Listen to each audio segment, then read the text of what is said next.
রাষ্ট্রপতি শাহাবুদ্দিন চুপ্পুর ভাষণকে কেন্দ্র করে আবার উত্তাল হয়েছে বাংলাদেশের রাজনৈতিক অঙ্গন। একদিকে বিএনপি যেমন বলছে রাষ্ট্রপতি চুপ্পুর ভাষণ সাংবিধানিক ধারাকে রক্ষা, অন্যদিকে বিরোধী দল জামাত এনসিপি বলছে রাষ্ট্রপতি চুপ্পুকে ভাষণ দিতে দেওয়া ফ্যাসিবাদের প্রতীককে আলিঙ্গন করার শামিল। তবে আমরা বুঝতে চাই কেন এখানে সমালোচনার পরও রাষ্ট্রপতি চুপ্পু পদত্যাগ করছে না। এর পেছনে দুটো কারণ থাকতে পারে। এক, রাষ্ট্রপতি চুপ্পু এক ঘটনাবহুল সময়ের মাঝ দিয়ে গিয়েছে। তিনি আওয়ামী লীগের নির্বাচিত রাষ্ট্রপতি ছিলেন। ফ্যাসিবাদী আমলের নানা রকম মেকানিজমের সাথে তার পরিচয় আছে। তবে 5 আগস্ট হাসিনার পতন হলেও তার পতন হয়নি, বরং সাংবিধানিক শূন্যতা যেন সৃষ্টি না হয় তাই চুপ্পু বহাল তবিয়তে রাষ্ট্রপতি ছিল।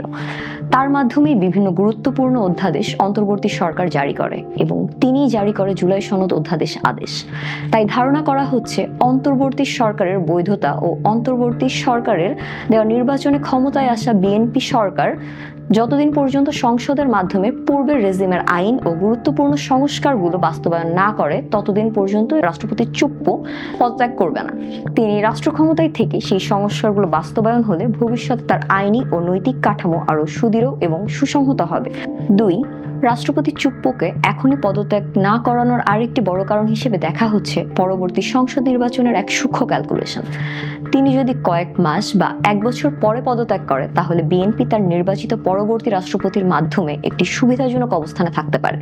সেটা হলো 2031 সালে অনুষ্ঠিত জাতীয় সংসদ নির্বাচনের আগে যে তত্ত্বাবধায়ক সরকার গঠিত হবে, যারা নির্বাচন পরিচালনা করবে সেই সরকারের রাষ্ট্রপতি থাকবে বিএনপি মনোনীত একজন রাষ্ট্রপতি। নির্বাচনকালীন সময়ে বিএনপির একজন রাষ্ট্রপতি তত্ত্বাবধায়ক সরকারের উপরে প্রভাব বিস্তার করতে পারে। এই চিন্তাকে মাথায় রেখে কিছু কিছু বিশ্লেষক মনে করেন শাহাবুদ্দিন চুপ্পুর এখনই পদত্যাগ করার সম্ভাবনা নেই। একদিকে কোনো মোরাল গ্রাউন্ড না থাকা, অন্যদিকে রাজনৈতিক ক্যালকুলেশন।